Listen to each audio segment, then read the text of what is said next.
Hi, I'm Ridhya Raj, and this is the author interview. Holding the power of storytelling is something so incredibly profound. And it goes without saying that there's magic in stories, whether fiction or nonfiction. As a member of the South Asian diaspora, I have noticed that there is a distinct lack of our stories available. And it's not because the stories aren't worth hearing or learning about. Rather, it hasn't necessarily been encouraged.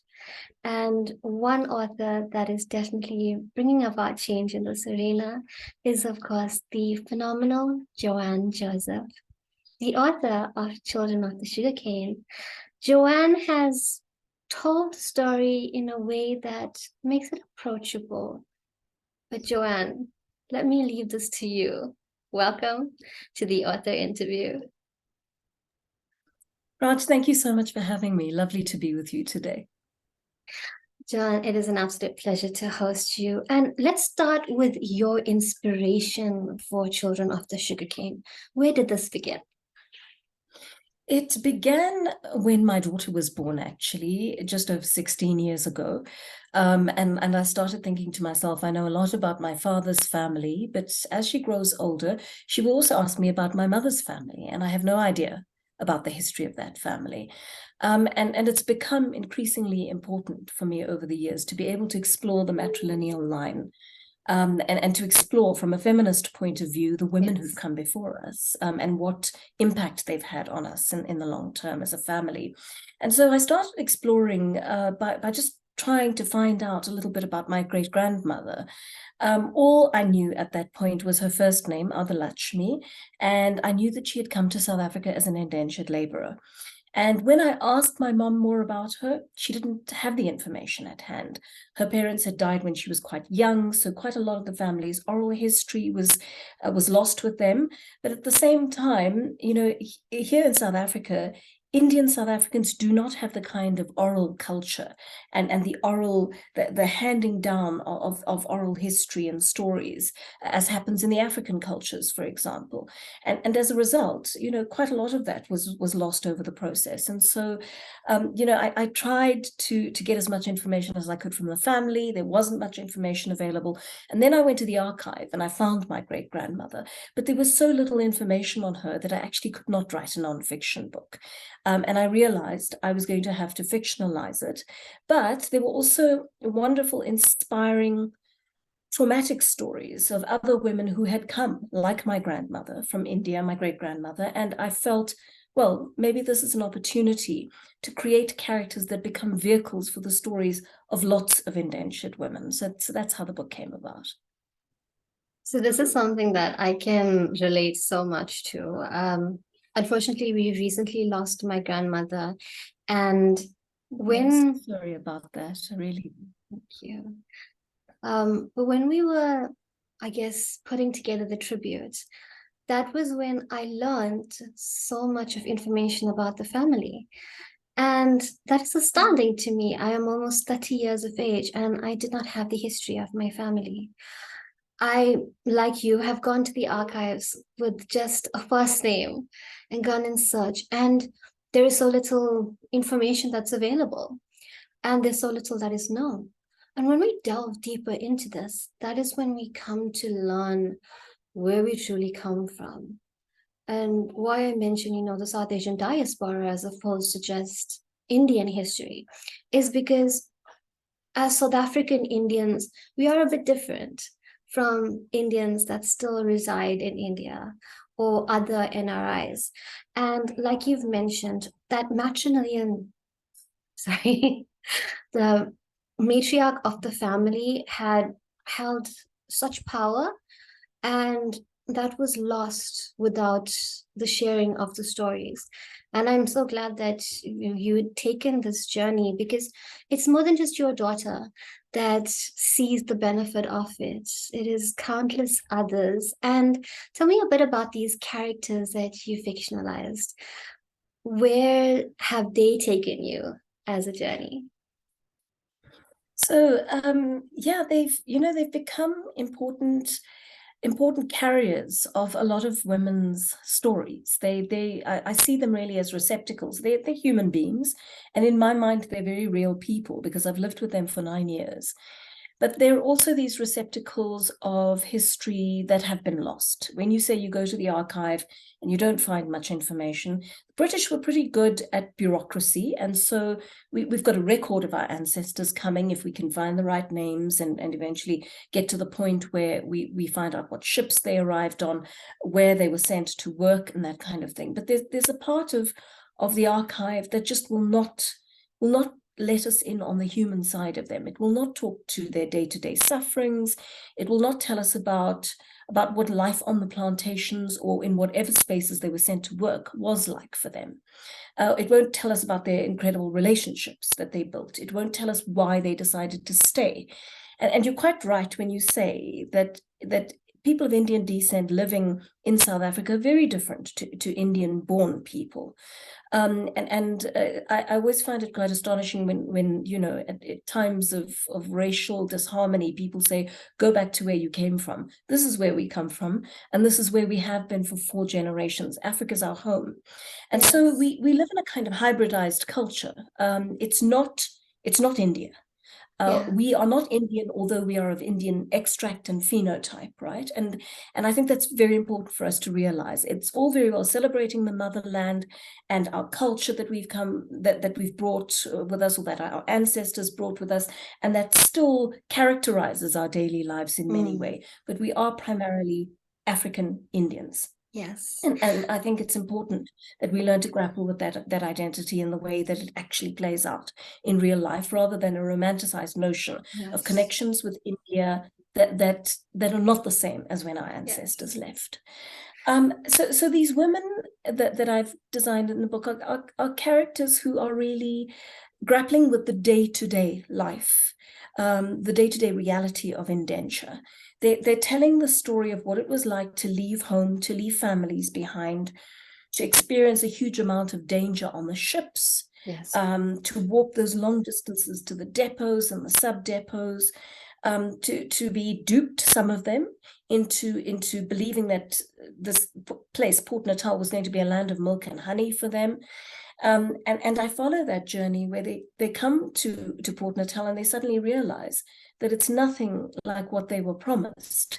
And they're essentially living with a hangover of slavery, because that's what indenture becomes. It becomes the system that replaces slavery without that kind of naming. And without some of the other strictures that slavery had. But the spirit of indenture is so much akin to slavery, and that is the reality they arrive to. And these women become important storytellers and allegorical characters, if you would like, for a nation of women who came here, for the women among the 152,000 indentured laborers who came to South Africa and labored in the fields, did the same labor as the men, earned half the amount for it, raised the children, tried to find their agency, built beautiful relationships between themselves, found their joy, triumphed in the success of their children, educated them, and essentially laid the foundation for generations of women and children and families in general to succeed and to live a better life in what would become South Africa. So that was essentially what I was trying to do with these characters. Joanne, that is absolutely phenomenal. And this is why your book has touched so many hearts, because you've made these characters not only characters, these are women, multifaceted individuals in all of their glory. And as you said, in being duped, because when the system replaced slavery, it did hold all of those overtures. And I think that's something that a lot of people don't realize, especially when we're having racial tensions. And like you said, it's commonly said, go back to where you come from. This is where we come from. As African Indians, we are from here. We don't know any differently. And even when you trace the ancestry, it is not the same type of life. And for South African Indians who have tried to go back to India, they found that life is so vastly different. Some have returned. And even when we look at why so many people are still here, we are the largest population of Indians or people of Indian descent outside of India itself. That was because, again, that duping took place by the British, whereas passage was promised to return, that was not necessarily seen through. And when we talk about what the women went through, and you touched on this by saying that they were paid half of what the men were. And we look at how the value of women was held at that sort of deficit. And we come from a society, or an ancestry rather, where Shakti is power, women are power. And yet at the same time, they were valued as less. And when we look a little deeper at this, and evidence of it is found at the 1860 Heritage Center in Durban, we find that it's not just the money, the payment that was less for the work that was equivalent to that of their male counterparts. The rations of food. Food was not allocated for women and for children. And we look at how this trickled down in terms of families and society. Why is it that men would be receiving more food? An example of this is one I've heard in my own family. At a family meal, my grandfather would receive more food than the family of women, my grandmother and her 3 children. And we don't necessarily realize how empowering the position that we as young women are in right now. Reason being, these were women who were downtrodden in the British, I don't like to say regime, I just like to say absolute hold, whilst in India, and then brought over here, uneducated, oppressed, oftentimes abused, because this is what happened on the plantations. And you look at the fact that education held so much of value for them. I can speak for myself and say that on my father's side of the family, my grandmother had never been to school. And yet she saw that her granddaughters, we've all had tertiary education. And what that must feel like. And a lot of women from the previous generations never begrudged the modern woman for pursuing her career, for pursuing education. And we look at that sheer unselfishness. And I want to talk a bit more about what this journey felt like for you in not just building the characters, but in lifting the veil on some of the history that was shoved under the carpet. Take me through your emotions.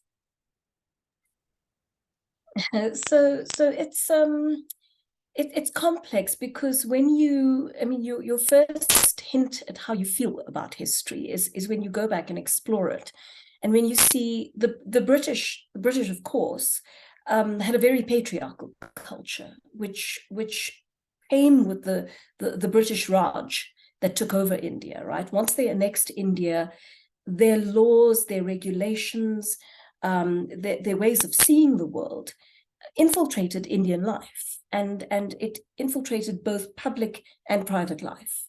And so there was that patriarchal British bias in the way laws were created, which disadvantaged Indian women. But we must also not kid ourselves. Our ancestors' cultures were deeply patriarchal before the British got there. And that's an important thing to note, that Indian women found themselves in the double bind of patriarchy. They were firstly being discriminated against by the men in their homes, and on another level, they were being discriminated by British patriarchy.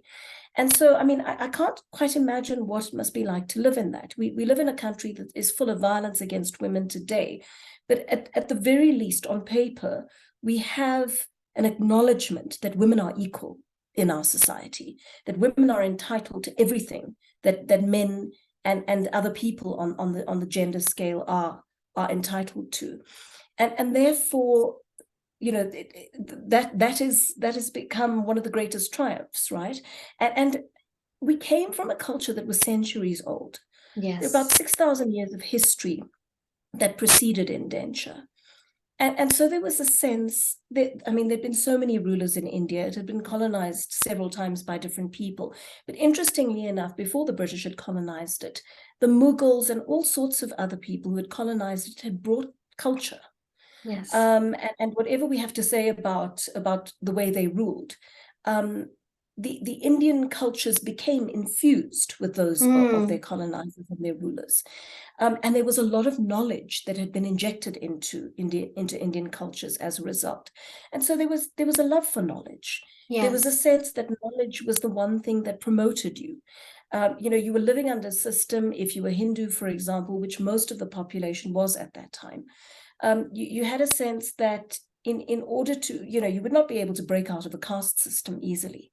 But in order to improve your life, the people who really owned power in the society were Those people who who were were educated. Right. And they were born into the society with great privilege. Of course, the Brahmins, the Maharajas, the people who sat atop that caste chain, they were obviously privileged, but part of that privilege was gaining an access to education. And so it must have been fairly obvious to the people who came here that this was the only way to wrench their descendants out of the poverty and the oppression that they were experiencing.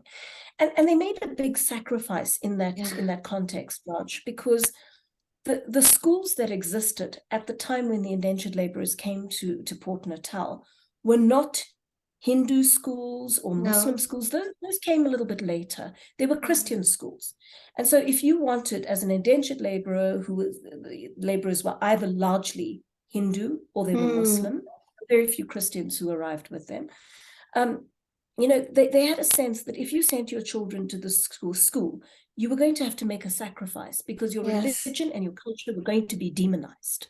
Yes. And so you would have a child that you sent to school. That child would come back and tell you were a heathen, your gods were demons. Yes. And so there was that sacrifice in that, it was a dilemma for many people, but they saw the value of education as being higher than that of religion, which to me is quite interesting. I think, one thing I do want to add into what you've just said is also our language. Because if you look at members of the South Asian diaspora in other parts of the world, we're looking at the US, the UK, all over the place. And I found this out only a couple of years ago when I started interacting with young adults from around the world. I was the only one who didn't speak the vernacular. I could not understand or speak Telugu, which is the language of my family. I did not have an understanding of Hindi or Tamil or Malayalam or any of these languages. And that seemed to be something that was unique to South African Indians. And that was also a sacrifice to be made. A good example is my father learned to speak English at school.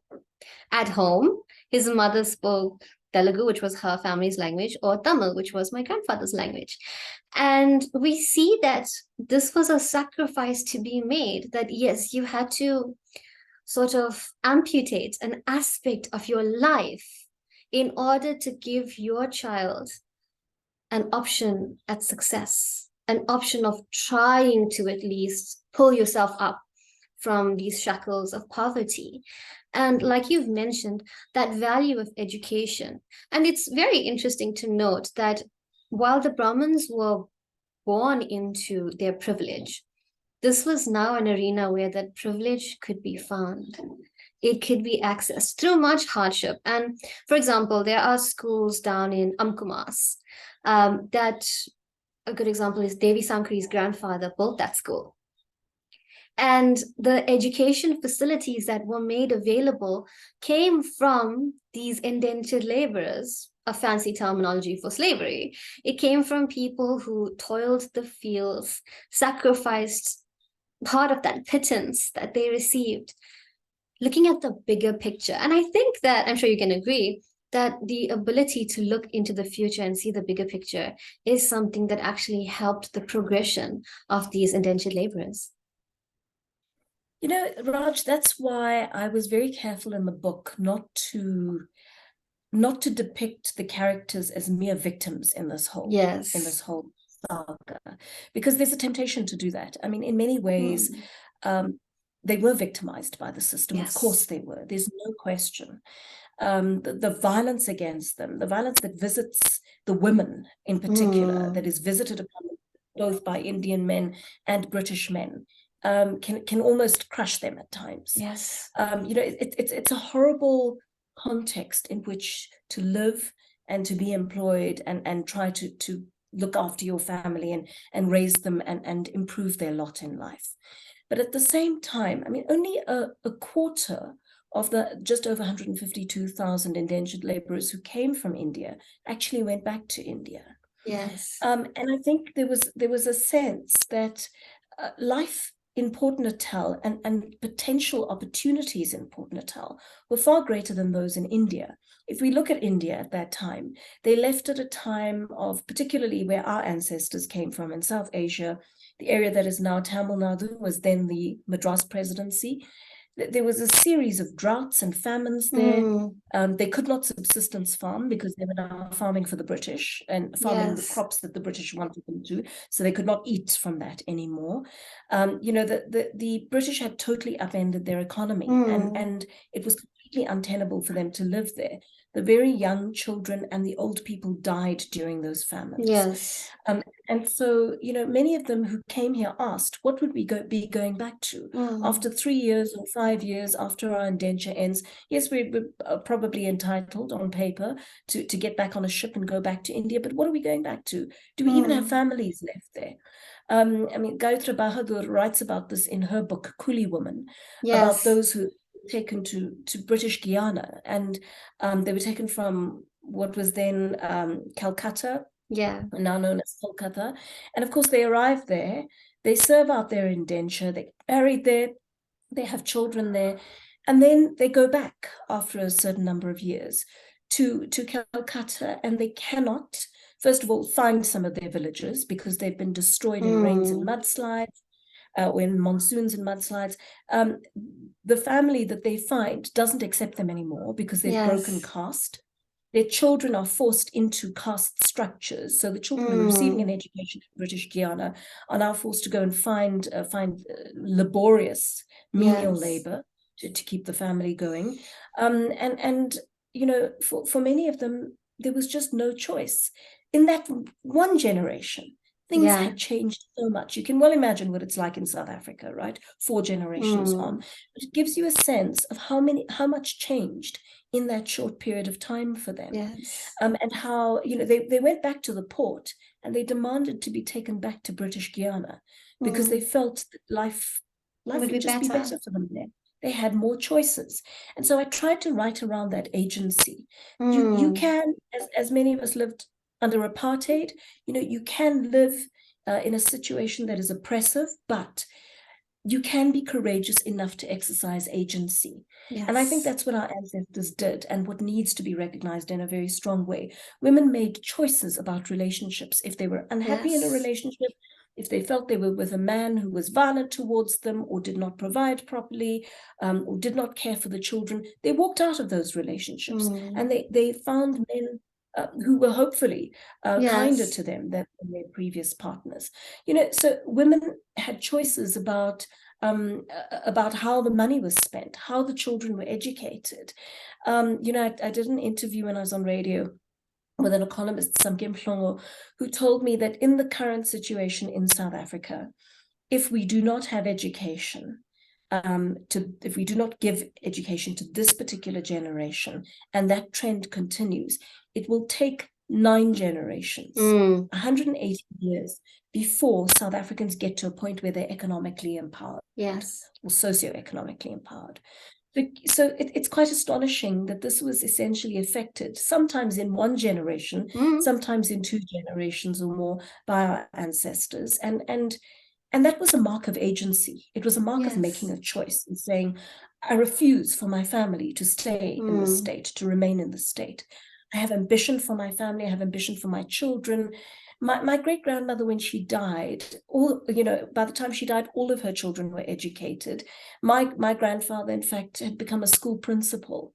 And so in 1 generation, he'd gone from having a completely illiterate mother to someone who had given her children sufficient education for them to change their station in life. from a socioeconomic point of view. So that agency for me is a very important thing in the book. Not just victimization, but agency alongside that, and a sense of how it was used to change the fortunes of the coming generations. Now, I love the fact that the strength of women is something that you've held as a strong theme throughout your book, and in all of the characters. And I think that I can see this, even though I'm part of the born free generation. And so for me, a lot of the history that we're speaking of right now is not common knowledge. We don't see it in the school textbooks. We don't see it where we should be. And when we talk about life that existed here in South Africa for a lot of the women, whilst on paper that passage of return was there, it wasn't implemented in practicality. And when you look at the choices that the women made for the betterment, those are things that we can't, as you've mentioned, go without recognizing. For example, at that point in time when the indenture was up, if there was land available, the woman turned to farming.